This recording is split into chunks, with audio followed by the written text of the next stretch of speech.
Welp, after years of waiting, it's finally time for the moment you've been waiting for. Nah, I'm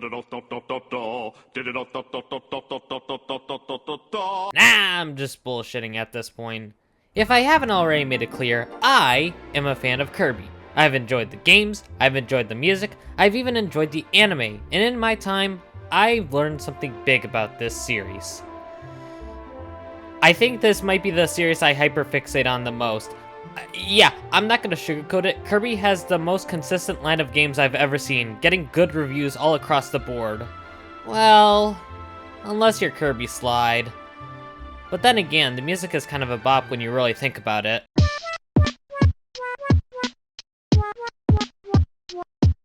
But no, what I want to talk about today is a game I've talked about before on this channel, Kirby Air Ride. Yes, Kirby Air Ride was initially released on the GameCube in 2003, which was met with a lot of mixed reception across the board from critics, but players on the other hand got a kick out of this game, praising the game and starting online tournaments dedicated to playing the game via the internet, something that wasn't in Kirby Air Ride at all, nor with any GameCube games at all. Well, aside from the Phantasy Star Online games, oh, and also two other games, Homeland and JQ Powerful Pro Baseball 10, otherwise known as the Konami baseball game. I'm genuinely sorry for mispronouncing that name, probably. Interestingly enough, Kirby Air Ride was one of 3 Nintendo games that supported LAN play, with the others being 1080 Avalanche and Mario Kart Double Dash, which lets 16 players play at once. Jesus, I can't imagine what that'd be like. Well, actually I can, because I've done this at least once during too many games. But yes, I can confirm, 16-player Double Dash is indeed hectic. But that's not what you're here for. You're here for Kirby Air Ride, not some multiplayer function that only 4 games used.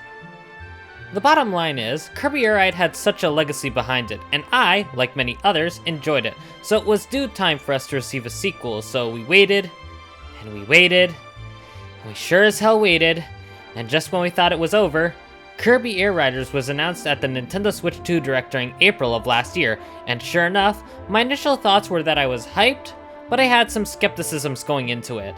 However, playing Kirby Air Riders for the first time led me to one conclusion.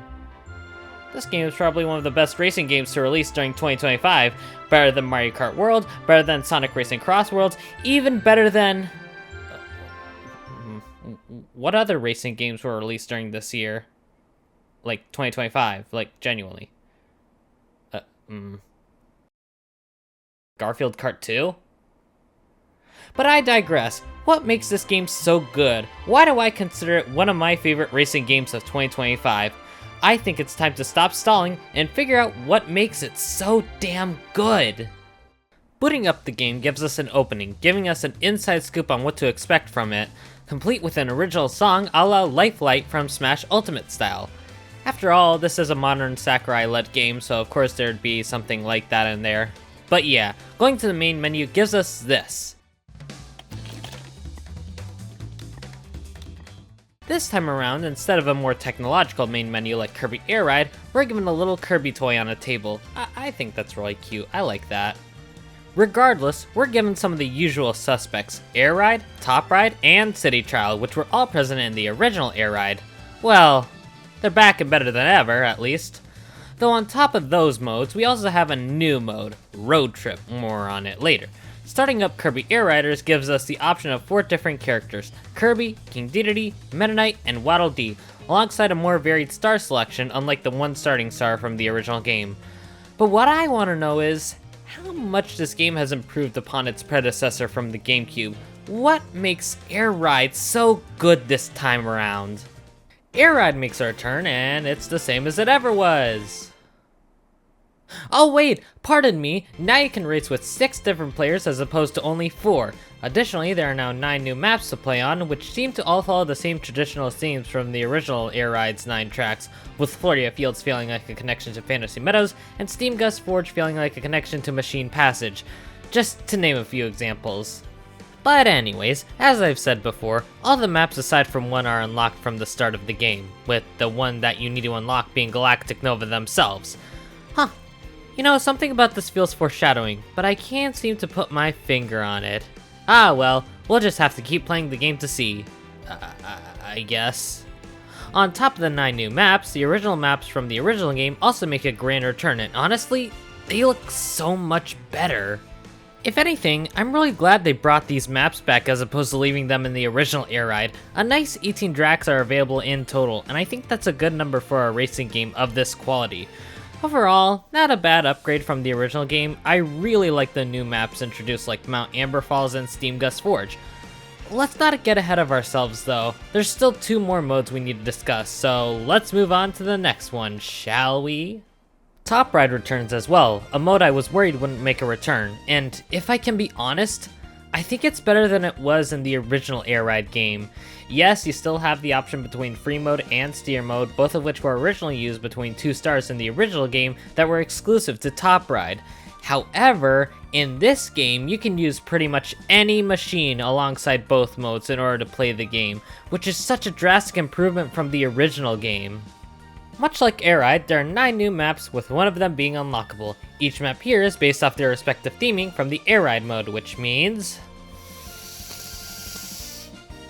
Flower is based off of Floria Fields, Flow is based off of Waveflow Waters, Air is based off of Airtopia Ruins, Crystal is based off of Crystalline Fissure, Steam is based off of Steam Gust Forge, Cave is based off of Cavernous Corners, Cyber is based off Cyberion Highway, Mountain is based off of Mount Amber Falls, and Nova is based off of, well, Galactic Nova. It would have been nice to also see the original maps from the original Joyride as well, but I think considering the maps all have to fit 8 players, I think it's for the best. Oh yeah, that's right, Top Ride now supports 8 racers as opposed to originally when it only fit 4 racers on one map, which is such a drastic improvement from the original game. Looking back, I just think the fact that this mode is the most improved of the bunch is such a breath of fresh air. Like the original mode was good, but this is what I consider so much better. But you know what I consider so much better than these 2 modes? That's right, everybody's favorite, City Trial. It's a mode that I've heard consistently good things about all across the board when it comes to this game.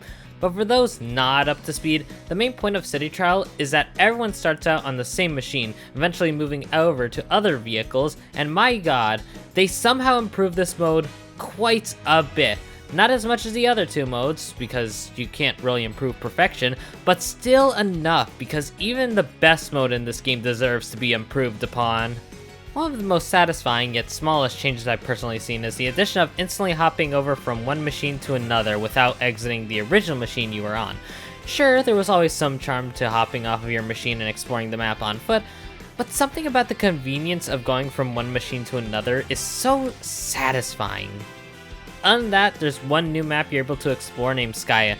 Kind of ashamed that the original map isn't also here. It would have been nice to see it in HD, but I still like Skyah as a whole.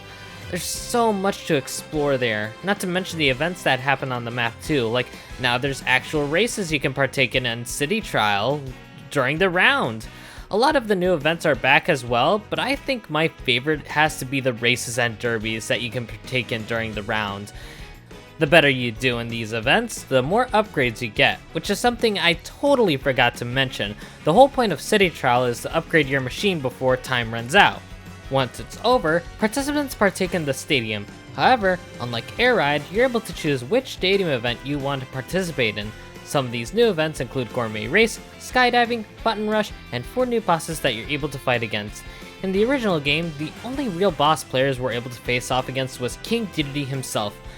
But the fact that we now have a variety of bosses shows how much of an improvement this game is over Joyride. But yeah, you've heard about these modes already. Is there anything new this game has to bring to the table?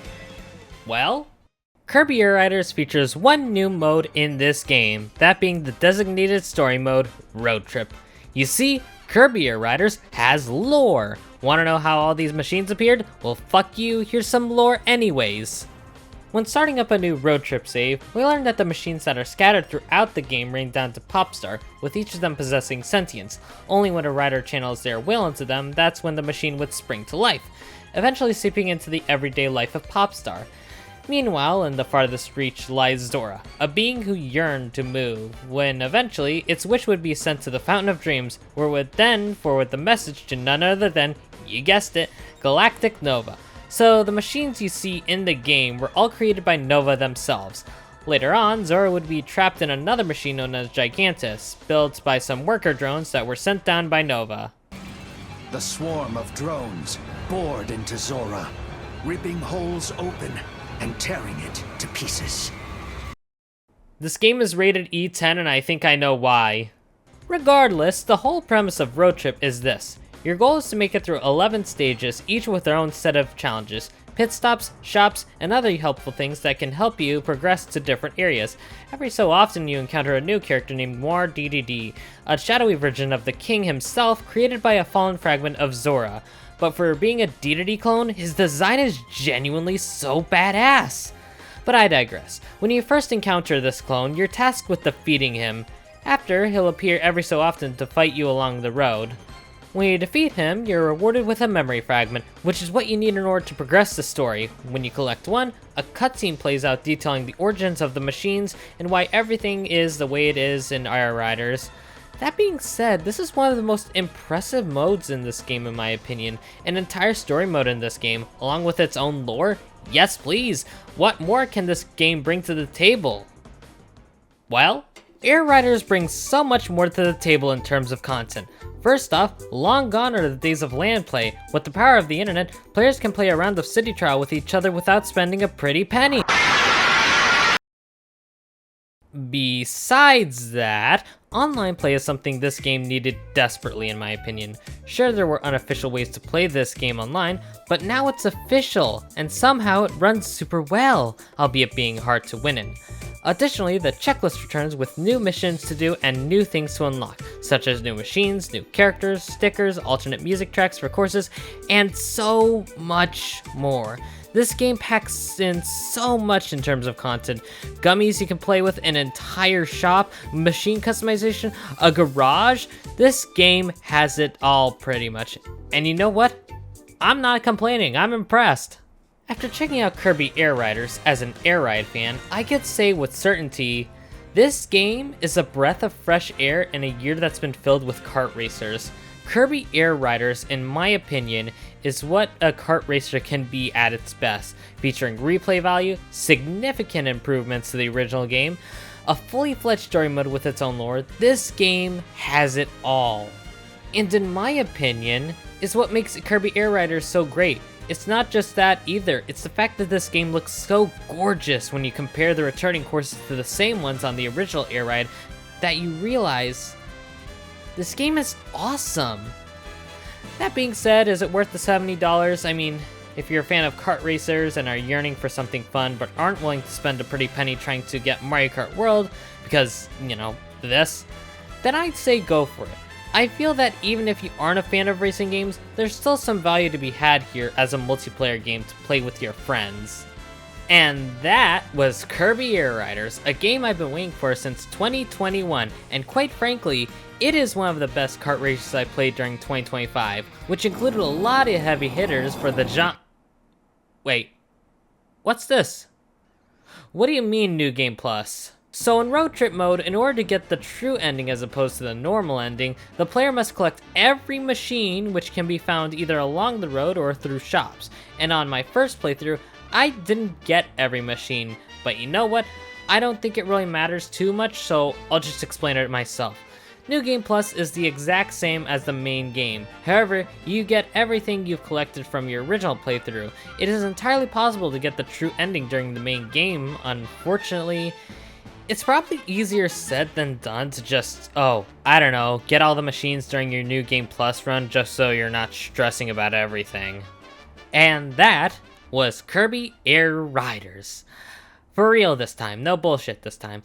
A game I've been waiting for since 2021. Wait, how long has it been since my first review? January 23rd, 2021? Huh. The fact that I've been doing this for 5 years now is insane. It really hasn't felt like it, honestly. Regardless, if you've been watching my channel for this long and have stuck around for that long, let me just be the first to say thank you for sticking around. And here's to more reviews in the future, I think. I'm not sure what I have planned next, but it'll be exciting for sure, and I hope you stick around for this journey. Okay, that's all I have to say now. Bye.